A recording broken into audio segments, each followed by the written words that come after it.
Okay, thank you for listening in. So today, what we're looking to do is go into the chance that Deontay Wilder will have in beating Tyson Fury again. Now, they've fought twice. Um, what's apparent in both of those fights was the ability Fury had to, dominate. Not so much in the first one. The first one, Wilder did have success. He knocked him down twice, as we all know. Um, but judging on the comeback that Fury had, his body and his mind wouldn't have been 100%. He was still able to perform. He still did really well. I think we can all agree on that. Wilder was more successful than people give him credit for, which is picked up by other media channels um, that also cover boxing. So yeah, he did actually have um, more success than people give him credit for. He was landing the jab a bit more, but he wasn't landing it enough.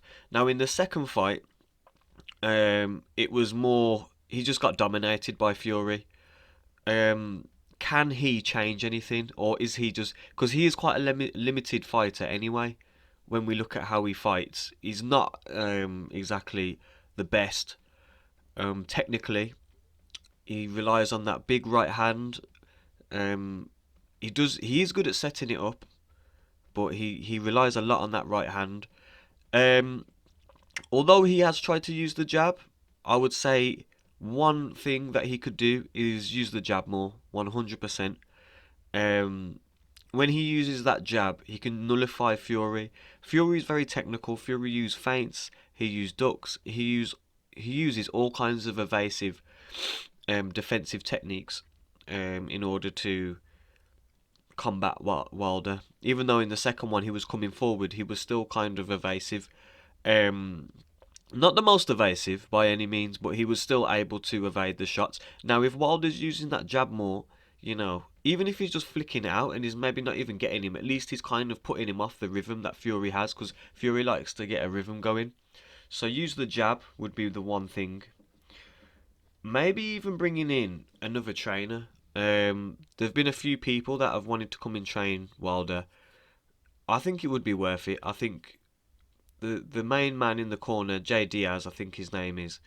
I mean, I don't think he's the best choice that you could get. Obviously, there was the controversy, with the towel.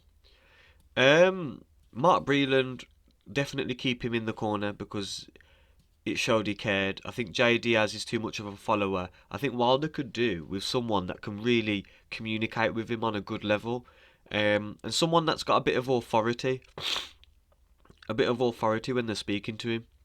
Because I think he would benefit from that. I think he does need a bit of authority and someone to kind of put him in his place a little bit because the ego that he has is hindering him. I think.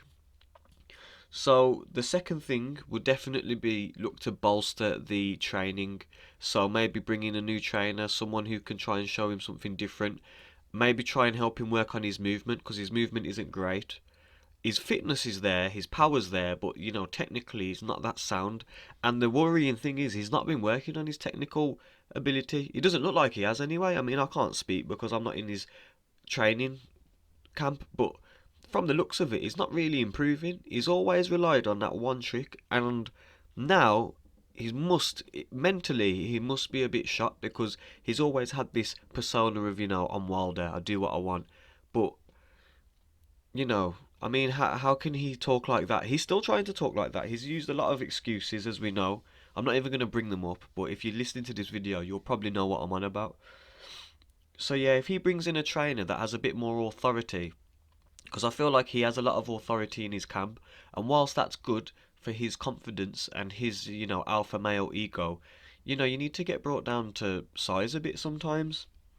So, using the jab, bringing in more training, and I think if he just humbles himself a bit and tries to see where he went wrong, rather than using the psychological tactic of denial, do you know what I mean? Or it's like he's not accepting it, and when you don't accept something, you're not going to move on.